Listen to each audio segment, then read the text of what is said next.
கர்த்தருடைய பரிசுத்த நாமத்துக்கு ஸ்தோத்திரம்.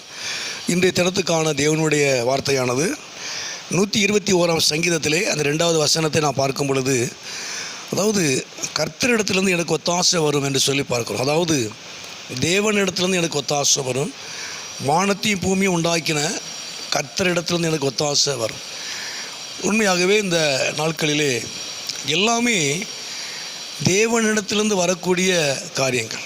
ஒத்தாசை மாத்திரமல்ல, எந்த ஒரு காரியமாக இருந்தாலும் கர்த்தரை நம்புகிற சனம், கர்த்தரிடத்தில் எதிர்பார்க்கிற சனம், கர்த்தரை நோக்கி பார்க்கிற ஜனத்துக்கு அது தேவனிடத்திலிருந்து வரக்கூடிய நன்மைகள். ஆகவே தான் அந்த இடத்துல வாசிக்கிறோம், கர்த்தரிடத்தில் இருந்து எனக்கு ஒத்தாசை வரும். ஒரு மனுஷனிடத்தில் என்ன சொல்லப்படலை, ஆனால் ஆண்டவர் யார் மூலமாக கர்த்தருக்கு உதவி செய்யலாம், கிரியை செய்யலாம். ஆனால் அது தேவனால் கொடுக்கப்படுகிற ஒரு காரியம், தேவனால் நடத்தப்படுகிற ஒரு காரியம். ஆகவே தான் கர்த்தரிடத்தில் இருந்து எனக்கு ஒத்தாசை வரும் என்று சொல்லி வேதத்தில் வாசிக்கிறோம். ஆகவே அந்த 1 நாளாகமத்தில் கூட ஒரு வசனம் உண்டு. 1 நாளாகமத்தில் 29ஆம் அதிகாரத்தில் அந்த 11 வாசிக்கும் பொழுது, அந்த 11 நாம் வாசிக்கும் பொழுது, வானத்திலும் பூமியிலும் உள்ளவைகளெல்லாம் உம்முடையவைகள் என்று சொல்லி பார்க்கிறோம். ஆகவே தொடர்ந்து கீழே வாசிக்கிறோம், ஐஸ்வர்யமும் கனமும் உம்மாலே வருகிறது என்று சொல்லி பார்க்கிறோம். அப்போ வானத்திலையும் பூமியிலையும் அது எல்லாமே உள்ளவைகளெல்லாம் உம்முடையவைகள் என்று சொல்லி நாம் பார்க்கிறோம். வானத்திலும் பூமியிலையும் எல்லா காரியங்களும் அது கர்த்தருடையவைகள் என்று சொல்லி வேதத்தில் வாசிக்கிறோம். ஐஸ்வர்யமும் கனமும் உம்மாலே வருகிறது என்று சொல்லி நாம் பார்க்கிறோம். அப்போ எந்த ஒரு காரியமாக இருந்தாலும் தேவனிடத்திலிருந்து வருகிறது.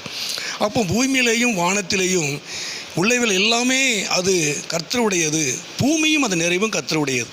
அப்போ எல்லாமே கர்த்தருடையதாக இருக்கிறதுனால நம்ம எதிர்பார்க்கிற காரியம், கர்த்தரை நோக்கி எதிர்பார்க்கிற காரியம் எல்லாமே அவர் நமக்கு தருகிற ஒரு நல்ல தேவனாக இருக்கிறார். ஆகவே தான் யாக்கோபில் கூட வேதத்தில் வாசிக்கிறோம், நன்மையான எந்த ஈவும் பூரணமான எந்த வரமும் அது பரத்திலே இருந்து உண்டாகி ஜோதிகளின் பிதாவிடத்தை இறங்கி வருகிற சொல்லி இதை வாசிக்கிறோம். அப்போ எந்த ஒரு நன்மையாக இருந்தாலும், எந்த ஒரு நன்மை ஆசீர்வாதமாக இருந்தாலும், ஒத்தாசையாக இருந்தாலும் அது கர்த்தரிடத்திலிருந்து வருகிற ஒரு காரியம். ஆபிரகாம் சொல்லும் பொழுது, அதாவது எல்லாமே தேவனுடைய பர்வதத்தில் அது பார்த்து கொள்ளப்படும் என்று சொல்லப்படுகிறது. எனக்கு உண்டான எல்லாமே தேவன் பார்த்து கொள்ளுவார், தேவனுடைய பர்வதத்திலே பார்த்து கொள்ளப்படும், யெகோவா ஈரே என்று சொன்னார். அப்போ எல்லாமே கர்த்தர் பார்த்து கொள்கிறவர். இந்த நாட்களில் ஆண்டவரை நோக்கி அவங்க பார்க்கும் பொழுது கர்த்தர் நிச்சயமாக உங்கள் வாழ்க்கையில் ஒரு பெரிதான ஒரு காரியத்தை செய்வார்.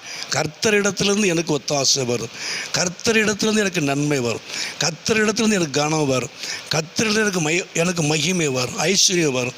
ஏன்னா பூமியிலையும் வானத்திலையும் உள்ளவில் எல்லாமே கர்த்தர் உடையது, இந்த பூமியும் அது நிறைவும் கர்த்தர் உடையது.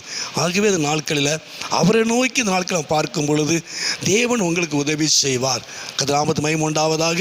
இந்த நாட்களில் கர்த்தர் உங்களுக்கு சகலத்திலையும் நன்மை செய்து அவர் நாமத்தை மகிமைப்படுத்துவார். ஜெபம் பண்ணும்.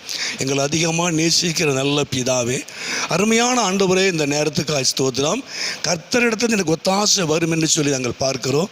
ஒத்தாசை மாத்திரமல்ல, எல்லா விதமான நன்மைகளையும் நீ தருகிற தேவன். உம்மை நோக்கி பார்க்கும் பொழுது அந்த உம்மிடத்திலிருந்து வரக்கூடிய நன்மைகளுக்காக, ஆசீர்வாதங்களுக்காக, ஒத்தாசைக்காக நன்றி செலுத்துகிறோம்.